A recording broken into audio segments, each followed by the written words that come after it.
एक समय की बात है। एक छोटे से जंगल में टुनटुनी चिड़िया रहती थी। उसका घर बहुत खास था क्योंकि वो मक्के के पौधों के बीच एक सुनहरे मक्के के घर में रहती थी। टुनटुनी चिड़िया बहुत चंचल और खुश मिजाज चिड़िया थी। उसका घर हमेशा हंसते खेलते और गीत गाते हुए भरा रहता था। जंगल में सभी पक्षियों को टुनटुनी की मिठास और उसकी आवाज बहुत पसंद थी। वो हर सुबह अपने प्यारे मक्के के घर से उड़ान भरती और आसपास के खेतों में जाकर अपने दोस्तों से मिलती थी। टुनटुनी के पास कई दोस्त थे, जैसे कि चतुर कबूतर, तोता और बुलबुल। वो सब मिलकर खेलते खाते और खुशी खुशी समय बिताते। लेकिन जंगल में कुछ शरारती पक्षी भी थे, चील और कालू कौआ, जो हमेशा दूसरों को परेशान करने की सोचते थे। चील अपनी तेज उड़ान और तेज नजर के लिए जाना जाता था, जबकि कालू कौआ अपनी चालाकी और दुष्टता के लिए।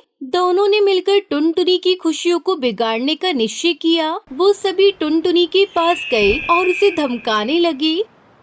अरे ओ टुनटुनी, तुम क्या सोचती हो कि तुम कितनी खुश हो, लेकिन हम तुम्हारी मक्की के घर को उड़ा देंगे। फिर तुम्हारी सारी खुशी मिट्टी में मिल जाएगी, मिट्टी में।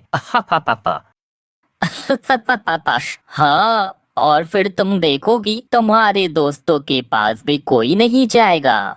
टुनटुनी ने इन बातों को सुना, लेकिन उसने डरने का नाम नहीं लिया। उसने अपने दोस्तों के साथ मिलकर एक योजना बनाई। दोस्तों, हमें मिलकर इन शैतानों से निपटना होगा। हमें अपने भुट्टे की घर की रक्षा करनी होगी। तुम लोग जानते हो मैंने कितनी मेहनत से घर बनाया है। अगर इन जालिम पक्षियों ने मेरा घर तोड़ दिया तो मैं बेघर हो जाऊंगी। फिर मैं कहाँ रहूंगी? वैसे भी कुछ दिनों में बरसात का मौसम आने वाला है, इसलिए दोस्तों तुम्हें मेरी मदद करनी होगी। उन जालिम पक्षियों को शिकस्त देनी होगी। हाँ टुनटुनी चिड़िया, तुम परेशान मत हो, हम सब तुम्हारे साथ हैं। फिर सभी दोस्त इकट्ठे हुए और टुनटुनी ने उन्हें बताया कि उन्हें एक जाल बुनना होगा, जिससे वो चील और काले कौवे को फंसा सकें। तोते ने अपनी तेजी से जाल बुनने में मदद की, जबकि कबूतर ने आसपास के खेतों से तिनके उठाकर लेकर आया। उन सब ने मिलकर एक बड़ा जाल तैयार किया। ये जाल बहुत मजबूत था और सुनहरी मक्के के चारों ओर बिछाया गया। टुनटुनी ने अपने दोस्तों से कहा, सुनो दोस्तों, जब चील और कालू कौवा यहाँ आएंगे तो हम उन्हें जाल में फंसा देंगे। सभी दोस्त उत्साहित थे। उन्होंने खुद को छुपा लिया और जाल के पास बैठ गए। अब बस चील और काले कौवे का इंतजार था। कुछ समय बाद चील और कालू कौवा वहाँ आए। देखो कालू, टुनटुनी के मक्के का घर कितना सुंदर है, हमें इसे तोड़ना चाहिए।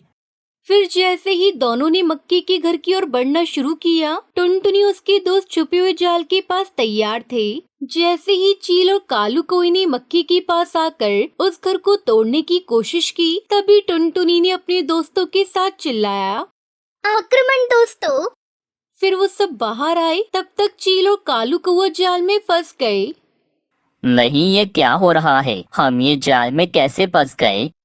कालू कौवा जालिम चील, हम तुमको सबक सिखाने के लिए तैयार है।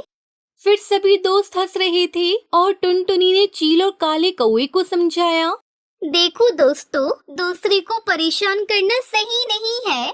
टुनटुनी उसके दोस्तों ने चील और कालू कौवे को जाल से मुक्त कर दिया, लेकिन उन्हें एक सबक सिखाने के लिए कहा, अगर तुम हमें परेशान करना बंद कर दोगी तो हम सब मिलकर खुश रह सकते हैं। चील और कालू कौवे ने अपनी गलती मान ली और वादा किया कि वो अब टुनटुनी उसके दोस्तों को परेशान नहीं करेंगे। इस घटना के बाद चील और कालू कौवे ने टुनटुनी उसके दोस्तों के साथ मिलकर खेलना शुरू किया। फिर टुनटुनी ने अपने मक्के के घर को और भी सुंदर बनाया और सभी दोस्तों ने मिलकर नई नई बातें सीखी।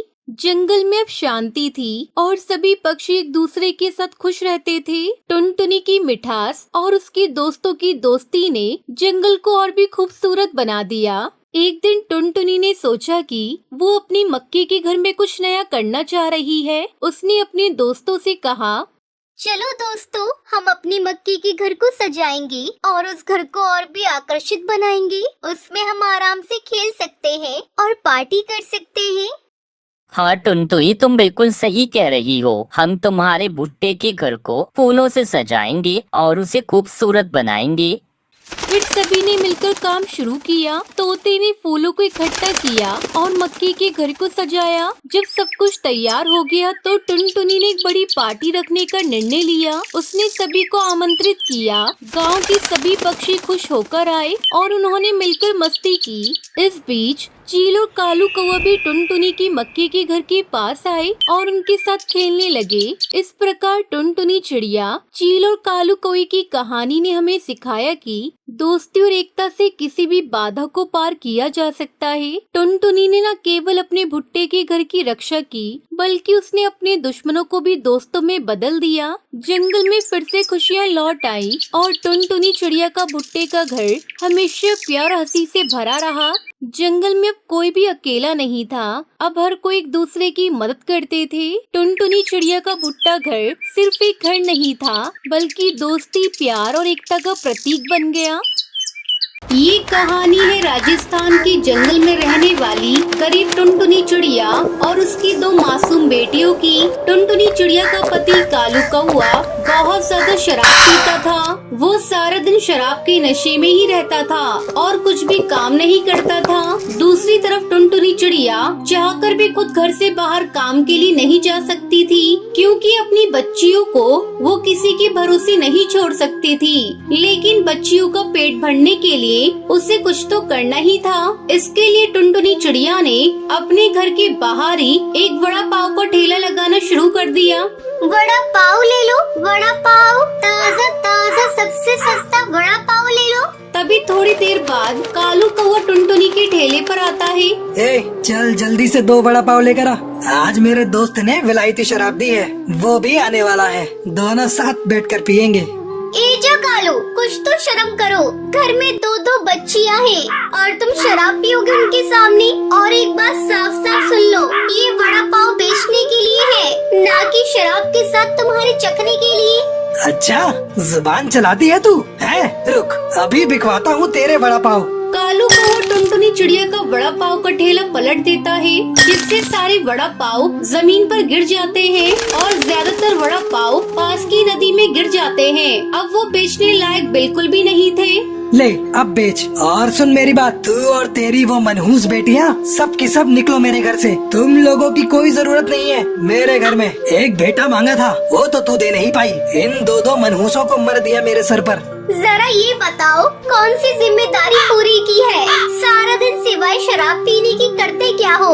मेरी बच्चियां भूखी प्यासी मेरी मदद करती हैं और तुम्हें तो हमारी मेहनत की भी कदर नहीं है। तुम भी अच्छे से सुन लो मेरी बात, तुम्हें जो करना है कर लो। मैं और मेरी बच्ची इस घर को छोड़कर कहीं नहीं जाएंगी, क्योंकि इस घर को हम अपनी मेहनत से चलाते हैं, तुम नहीं। तेरी इतनी हिम्मत है, मुझसे जुबान लड़ाएगी तू? आज मैं तुझे जिंदा नहीं छोड़ूंगा। कालू कौवा टुनटुनी चिड़िया के पर पकड़कर उसे घर के अंदर ले जाता है और फिर उसे बुरी तरह से पीटने लगता है। दोनों बच्चे ये सब देखकर सहम गई। सबसे बड़ी बेटी टूनी चिड़िया ने किसी तरह हिम्मत करके अपने पिता को रोकने की कोशिश की। नहीं पापा, मत मारो माँ को, ऐसा मत करो, छोड़ दो माँ को। कालू कौवा गुस्से में टूनी चिड़िया को भी धक्का दे देता है, जिस वजह से टूनी को गहरी चोट लग जाती है। वहीं उसका दोस्त बाहर आ चुका था और कालू कौवा अपनी शराब की बोतल लेकर उसके साथ घर से बाहर जाने लगा। अरे आ गया दोस्त, चल यार बाहर ही चलकर पीते हैं। इन मनहूसों ने तो सारा मूड ही खराब कर दिया। अरे कहाँ जा रही हो? टूनी को कितनी चोट लगी है, मेरे साथ चलो, इसे डॉक्टर के पास लेकर जाना होगा। टुनटुनी की बात को अनसुना कर कालू कौवा वहाँ से चला जाता है। टूनी जमीन पर बेहोश पड़ी थी। टुनटुनी को भी काफी चोट आई थी, लेकिन फिर भी टुनटुनी चिड़िया हिम्मत करके उठी और वो टूनी को लेकर अस्पताल पहुँची, जहाँ डॉक्टर बुलबुल ने टूनी का इलाज किया और कुछ ही देर में टूनी को होश आ गया। अब ये ठीक है, ये दवाइयाँ लिख दी हैं मैंने, बाहर मेडिकल से खरीद लो। और हाँ, इसे 1 हफ्ते तक हर रोज पट्टी बदलवाने के लिए लाना होगा। टुनटुनी चिड़िया डॉक्टर से दवाई की पर्ची लेकर उसे देखने लगती है। पर्ची देखते हुए उसकी आंखों से आंसू बह रहे थे। ये देखकर डॉक्टर बुलबुल ने टुनटुनी चिड़िया से कहा, क्या हुआ, तुम रो क्यों रही हो? कोई परेशानी है क्या?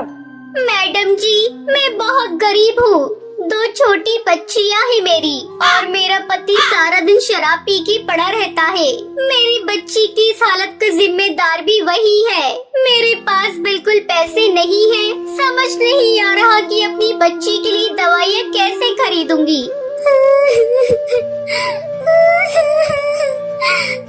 ये कहकर टुनटुनी चिड़िया जोर जोर से रोने लगती है। डॉक्टर बुलबुल को टुनटुनी पर दया आ जाती है। वो अपने पास से टुनटुनी चिड़िया को सारी दवाइयाँ दे देती है, वो भी मुफ्त में। मैडम जी, आप नहीं जानती आपने मेरी कितनी बड़ी मदद की है। मैं आपका ये एहसान कैसे चुकाऊंगी। इतना मत सोचो। अच्छा ये बताओ, तुम्हारे घर का खर्चा कैसे चलता है? अपनी बच्चियों को स्कूल भेजती हो कि नहीं? कहाँ से मैडम जी, पेट भर खिला भी नहीं पाती तो स्कूल कहाँ से भेजूंगी। आपको बताया तो था, मेरा पति कोई काम नहीं करता, उल्टा मेरी कमाई भी शराब पर उड़ा देता है। अच्छा, और तुम क्या काम करती हो वैसे? वड़ा पाव का ठेला लगाती हूँ, लेकिन आज तो वो भी इस करम जले ने सड़क पर पलट दिया। कल बेचने के लिए कुछ भी नहीं है मेरे पास, पता नहीं क्या होगा। अच्छा तुम चिंता मत करो, वैसे तुम बड़ा पाव अच्छा बनाती हो ना, क्यों ना मेरे हॉस्पिटल के बाहर ही तुम बड़ा पाव बेचो। हॉस्पिटल में रुकने वाले सभी डॉक्टर पक्षी तुम्हारे बड़ा पाव खरीद लेंगे और तुम्हारा काम भी अच्छा हो जाएगा। आप सच कह रही है मैडम जी, ये तो बहुत ही अच्छा हो जाएगा। हाँ, लेकिन सबसे अच्छा तब होगा जब तुम अपनी बच्चियों को पढ़ने के लिए स्कूल भेजोगी। पक्का मैडम जी, मैं अपनी बच्चियों का कल से ही एक अच्छे स्कूल में दाखिला करा दूंगी। अब टुनटुनी चिड़िया डॉक्टर बुलबुल की मदद से वड़ा पाव का ठेला हॉस्पिटल के पास लगा लेती है और अपनी बच्चियों का दाखिला अच्छे स्कूल में करवा देती है और खुशी खुशी अपनी बच्चियों के साथ एक नया घोंसला बनाकर उसमें रहने लगती है।